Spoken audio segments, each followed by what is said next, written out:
Hello everyone, कैसे हैं आप सभी। आई होप आप सभी अच्छे होंगे, मस्त होंगे, एकदम स्वस्थ होंगे। Welcome back to my YouTube channel spreading Sanatan. तो दोस्तों, आज मैं भगवान शिव के तीसरे नेत्र की उत्पत्ति के बारे में कुछ वीडियो लेकर आई हूँ। पूरी जानकारी के लिए प्लीज़ वीडियो के अंत तक बने रहिए और एक बार कमेंट बॉक्स में जयकारा आप लोग ज़रूर से लगा दीजिए। आइए वीडियो को स्टार्ट करते हैं। भगवान शिव की तीसरी आंख का क्या है राज, आइए इसके बारे में जानते हैं। भगवान शिव की तीसरी आंख का पुराणों में वर्णन मिलता है। उनके सभी चित्र और मूर्तियों में उनके माथे पर एक तीसरी आंख का चित्रण भी किया जाता है, इसलिए उन्हें त्रिलोचन भी कहते हैं। त्रिलोचन का अर्थ होता है तीन आंखों वाला, क्योंकि एकमात्र भगवान शंकर ही ऐसे हैं जिनकी तीन आंखें हैं। उस आँख से वे वह सब कुछ देख सकते हैं जो आम नेत्रों से नहीं देखा जा सकता। आइए शिवजी के तीसरे नेत्र के बारे में विस्तार से चर्चा करते हैं। भगवान शिव अपने तीसरे नेत्र से भूत, वर्तमान और भविष्य सारी घटनाओं को देखते हैं। वे उसे देखते ही नहीं अपितु संचालित करने की शक्ति भी रखते हैं। तीनों कालों पर उनका ही अधिकार है, इसलिए उन्हें कालों का काल महाकाल भी कहा गया है। उनकी इस आँख को दिव्य दृष्टि भी कहा जाता है। अनंत प्रकाश वर्ष दूर तक देख सकते हैं। जब वे तीसरी आँख खोलते हैं तो उससे बहुत ही ज़्यादा ऊर्जा निकलती है। एक बार खुलते ही सब कुछ साफ साफ नजर आने लगता है। फिर वे ब्रह्मांड में झांक रहे होते हैं। ब्रह्मांडीय आवृत्ति से जुड़े हुए होते हैं।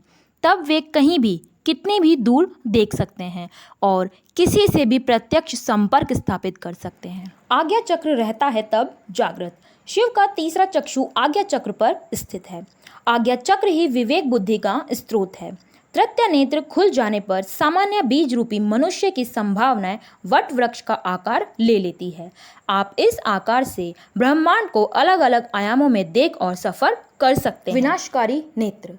मान्यता है कि शिव अपना ये तीसरा नेत्र तब खोलते हैं जब उन्हें क्रोध आता है। आँख खोलते ही जो भी सामने होता है वह भस्म हो जाता है। इसका उदाहरण कामदेव है, जिसे उन्होंने भस्म कर दिया था। तीसरे नेत्र की कथा कुछ इस प्रकार है। महाभारत के छठे खंड के अनुशासन पर्व के अनुसार नारद जी बताते हैं कि एक बार भगवान शिव हिमालय पर्वत पर एक सभा कर रहे थे, जिसमें सभी देवता, देवगण, ऋषि और मुनि उपस्थित थे। तभी उस सभा में माता पार्वती आती हैं और वे मनोरंजन हेतु पीछे से अपने दोनों हाथों की हथेलियों से भगवान शिव की दोनों आंखें बंद कर देती है। उसके बाद भगवान शिव की आंखों को बंद किया तो संपूर्ण सृष्टि में अंधेरा छा गया। सूर्य की शक्ति क्षीण हो गई। धरती पर मौजूद सभी प्राणियों में हाहाकार मच गया।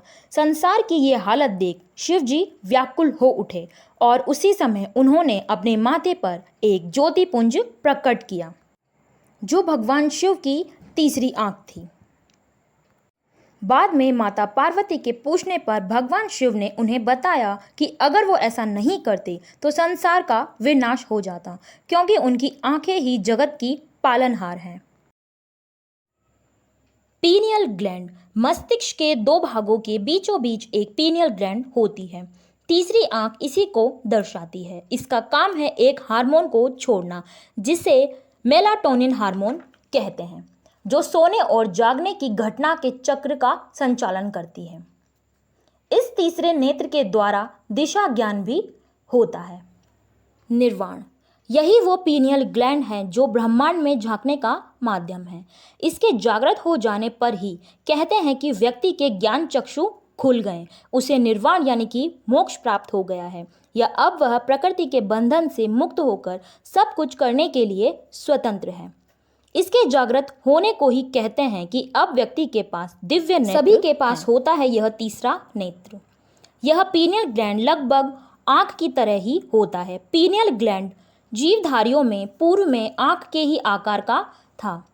इसमें रोएदार एक लेंस का प्रतिरूप होता है और एक पारदर्शक द्रव भी अंदर रहता है। इसके अतिरिक्त प्रकाश संवेदी कोशिकाएं व अल्प विकसित रेटिना भी पाई जाती है। मानव प्राणी में इसका वजन 2 मिलीग्राम होता है। तो प्यारे दोस्तों, इसी के साथ हमारी आज की वीडियो समाप्त होती है। आपको वीडियो कैसा लगा हमें लाइक और कमेंट करके ज़रूर बताइए, और ऐसी ही और ज्ञानवर्धक वीडियो देखने के लिए प्लीज़ हमारे चैनल से जुड़े रहिएगा। इसके लिए चैनल को सब्सक्राइब करना बिल्कुल भी ना भूलिएगा। जय श्री राम, ओम नमः शिवाय, राधे राधे, जय श्री कृष्णा, धन्यवाद।